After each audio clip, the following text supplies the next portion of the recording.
Salam uşaqlar, axşamınız xeyir olsun. Ümid edirəm ki, hər biriniz yaxşısınız. Keçən dəfə paylaşılan videomuzda biz artıq ismin nə olduğunu bildik. İsmin quruluşca növlərini, suallarını, konkret və mücərrəd isimləri, eyni zamanda ümumi və xüsusi isimləri biz artıq demək olar ki, bilirik. İndi isə bugün ismin ikinci hissəsi olan, yəni ismin tək və cəm formasını, eyni zamanda sayılan və sayılmayan isimləri və ismin yeri halını bir yerdə öyrənəcəyik. İndi başlayaq dərsimizin izahına. Xoş izləmələr. İsə gəlin ilk olaraq ismin tək və cəm formasını bir yerdə öyrənək. Nədir tək isimlər, nədir cəm isimlər? Azərbaycan dilindən oxşar və yaxud fərqli cəhətlərini bir yerdə gəlin öyrənək. Deməli, birinci qaydamızın adını yazırıq.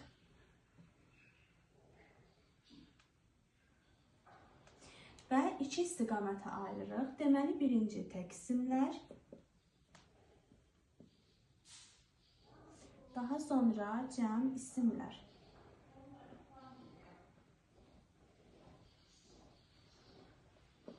Nədir tək isim, nədir cəm isim? İsimlər, uşaqlar, yadınızda saxlayın ki, Azərbaycan dilindən demək olar ki, eynidir. Azərbaycan dilində, məsələn, dəftəri necə cəmləndiririk? Dəftər, dəftərlər, kitab, kitablar, qız, qızlar, yəni lar şəkilçisi artırmaqla. İngilis dilində də bəli, eyni funksiyadır. Məsələn, eyni olacaq kitab, kitablar. Sadəcə şəkilçi bizim ingilis dilində S və yaxud İS şəkilçisi artırmaqla düzəlir. Yəni, hər hansısa bir tək ismin sonuna S və yaxud İS artıranda avtomatik olaraq tək isim çevrilib, cəm isim olur. Nümunə də versək görərik ki, məsələn, e-book olur books. Desəniz ki, müəllimə, bəs yaxşı, biz niyə ikincidə E-ni sildik, sadəcə books yazdıq? Yadınızda saxlayın, inşallah ki, növbəti dərslərimizdə, yəni artikel dərslərimizdə bunu ətraflı formada sizə izah edəcəm. E və M artikelinin mənası bir deməkdir və bunlardan sonra heç vaxt cəm isim gələ bilməz. Bunlardan sonra hər zaman tək isim işlənir. Yəni, məsələn, e-göz deyə bilmərik. Yəni, bir qızlar deyə bilmərik. Olacaq e-göl. Daha sonra, indi ikinci bir sual gəlir. Müəllimə, biz nə bilək ki, nə zaman S, nə zaman İS artırılır? İndi isə gəlin onu izah edim. Deməli, uşaqlar, sözlərin sonunda S, SS,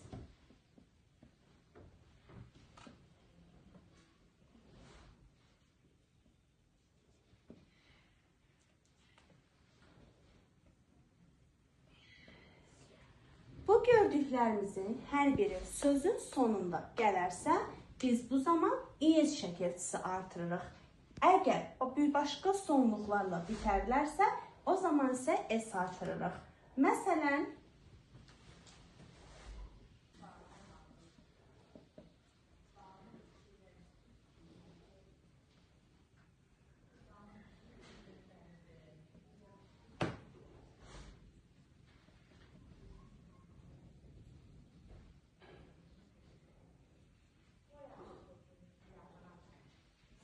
nümunələrdən də görərik ki, sonunda S və SS ilə bitən sözlərə biz İS şəkilçisi artırmışıq. Başqa bir nümunəni də verək, sonuna S artırılan.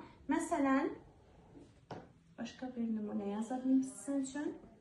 Boy, sonu burada olan heç bir şeylə bitmədiyi üçün biz boyu çevirəndə sadəcə S artıracaq, yəni olacaq boys.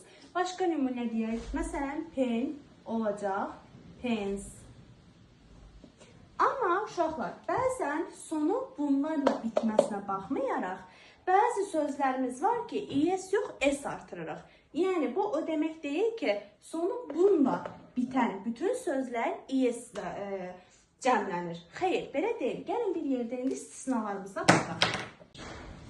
İndi biz bayaq dedik ki, sonu o ilə bitən sözlər İS qəbul edir. Amma bəziləri fərqlidir. Gəlin onların bir neçəsi ilə tanış olaq. Məsələn, e-foto, e-zo, radio. Və sair çoxdur. İndi biz bu kimi sözləri cəmləndirən zaman ətraflı kitabda və atdığım PDF-də var uşaqlar. Oradan baxa bilərsiniz. E-foto olur. Burada ixtisara düşür. Yəni cəmlənərkən istifadə etmirik. Olur. Foto. Yəni biz burada sadəcə bir dənə S artırdıq. Yəni biz burada ES artırmadıq. Ezo olur. Eni ixtisar edirik. Olur. Bu cürə. Daha sonra radio yenə ixtisar olur. Olur. Radio. Bu formada. Başqa nümunələrdə qeyd etdiyim kimi kitabımızda və PDF-imizdə var uşaqlar. Tanış ola bilərsiniz. Bəzi amma sonu o ilə bitən sözlərdə uşaqlar onlar həm S, həm ES qəbul edir. Onlardan gəlin üçü ilə tanış olaq. Deməli,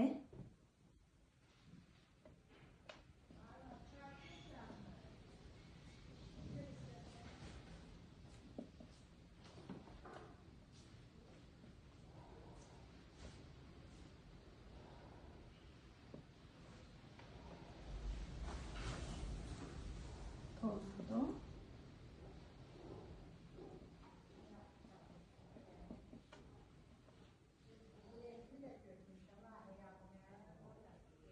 bir də zero.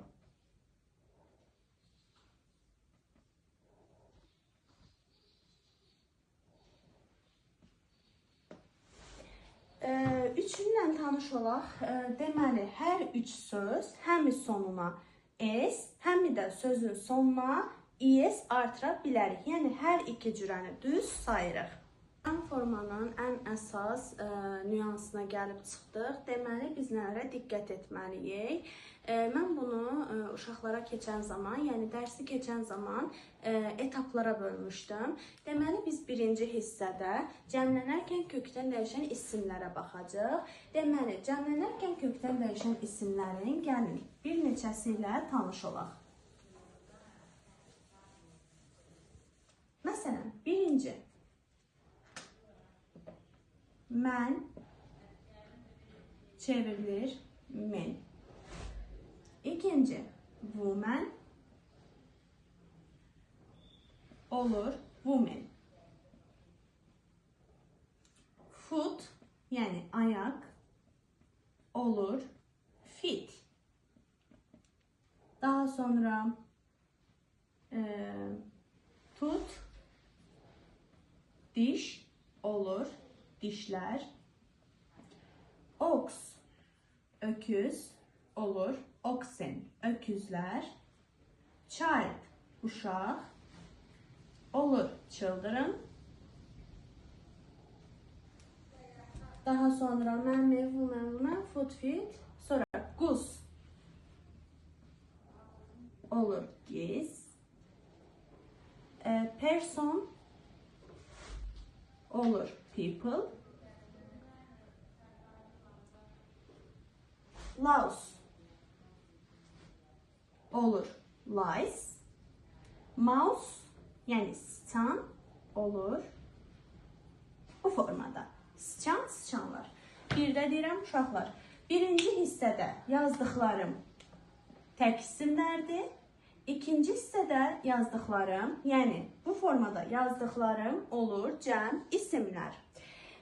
Bu düşəcək, testdə çox düşür. Yəni bizdən əgər tək isimləri deyirsə, singular nounu deyirsə, birinci yazdığım yerdə duranlar, belə deyim uşaqlar.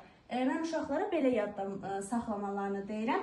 Yəni qapalı ilə yazılanlar olur təkdə, açıqla yazılanlar olur cəmdə. Bu formada da yadda saxlaya bilərsiniz. Uşaqlar, gəlin hər zaman cəmdə olan isimlərin bir neçəsi ilə tanış olaq. İngilis dilində bəzi isimlərimiz var ki, onların tək forması yoxdur. Onlar yalnız plural noun, yəni cəm isimlərdir. Bunlardan biri və ən əsası people'dır. Yəni insanlar deməkdir. İkincisi polisdir. Üçüncüsü poultry'dir. Dördüncüsü cattle'dır. Beşincisi rich, yani zadəganlar və varlılar. People'dır, polisdir, poultry'dir. Çox pardon. Cattle'dır, richdir. Yəni bu kimi sözlər və bir neçəsi də daxil. Onlar da vaxt etməsin deyə PDF-dən və yaxud da atdığım kitabın linkindən girib oxuya bilərsiniz uşaqlar. Bu sözlər hər zaman cəmdə işlənən sözlərdir. Yəni biz bunları tək isim kimi götürə bilmərik. Yalnız cəm isim kimi götürəcəyik. İndi isə uşaqlar, gəlin biz bir yerdə iki ayrılmaz hissədən ibarət olanlar, bir də iki ayrıla bilən hissədən ibarət olan cəm isimlərin bir neçəsi ilə tanış olaq. Deməli, buradan yazıram cəm isimlər. İki hissəyə ayırıram. Bir, iki ayrıla bilən. Bir də iki ayrıla bilməz hissələrdən. Gəlin birinci bunu başa salım, sonra keçək izaha. Deməli, iki ayrıla bilən hissədən ibarət olanlar necə deyirik uşaqlar? Məsələn, corab. Aydındır. Məsələn, saks, corablar. Biz corabların ikisini bir-birindən ayıra bilərik. Yəni, biz belə deyim, onlar bitişik deyirlər. Amma ayrıla bilməyən deyiriksə, məsələn, truzəs, şalvar. Yəni şalvarın biz heç vaxt qollarını ayıra bir-birindən bilmərik. Sırğa ayrıla biləndir, bəli. Amma şalvardır, daha sonra cinsdir. Biz bunları ayıra bilmərik. Gəlin indi bir yerdə yazaq. Ayrıla bilən deyiriksə, məsələn, bots.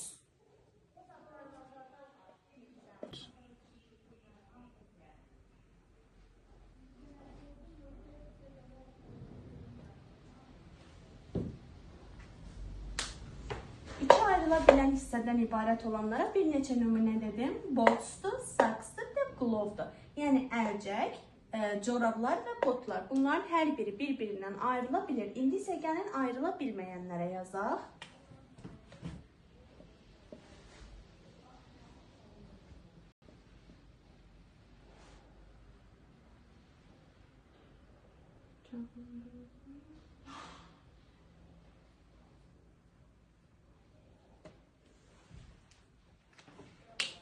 Jeans, trousers, shorts. Bunların qolları heç zaman bir-birindən ayrılmır. Yəni göründüyü kimi bunlar da cəm isimlər sayılır, bunlar da cəm isimlər sayılır.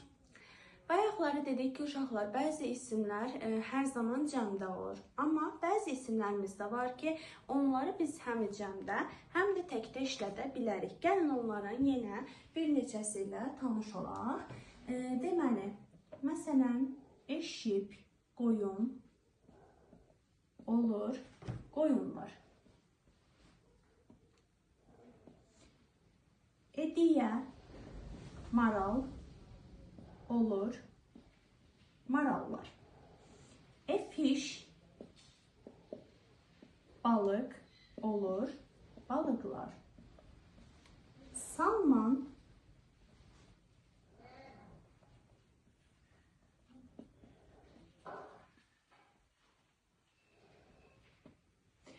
bir neçəsi ilə tanış olduq. Deməli, bu isimlər, hansı ki, gördüyümüz isimləri biz hər zaman singular noun kimi də, plural noun kimi də götürə bilərik. Yəni, biz bunları testdə soruşan zaman hər iki formada götürə bilərik. Yenə də deyirəm, lakin biz bunları cəmləndirən zaman cəm isimdən biz dedik ki, və ən artikılı istifadə olunmadığı üçün biz bunları cəmləndirəndə bunların qarşısında və ən artikılı olmaz.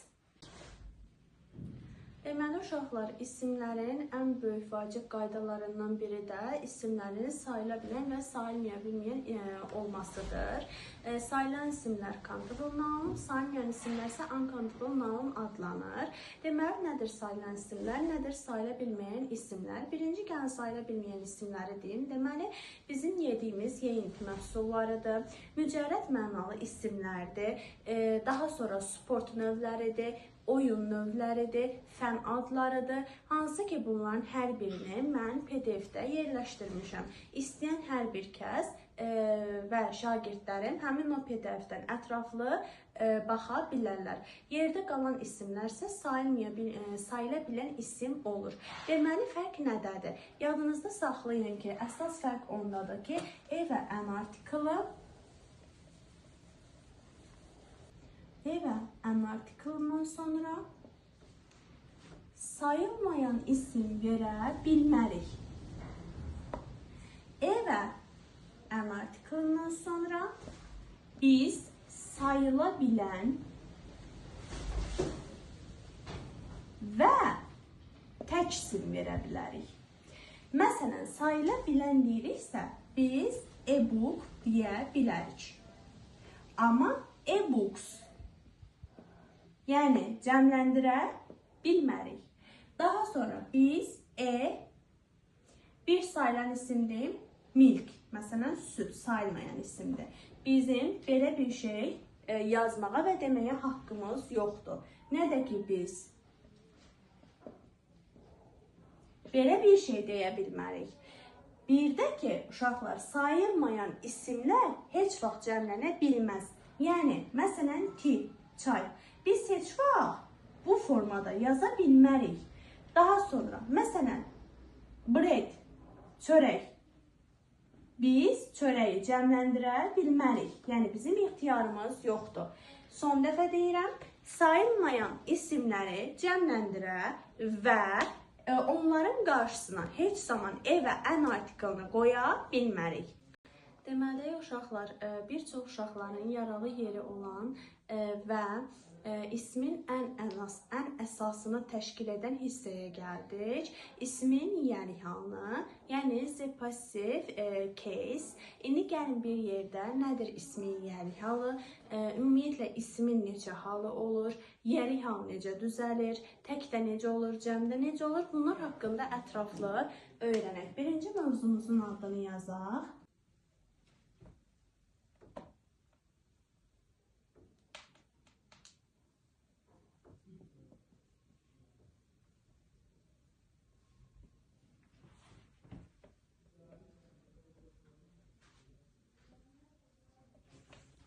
İndi isə gəlin görək ismin neçə halı var.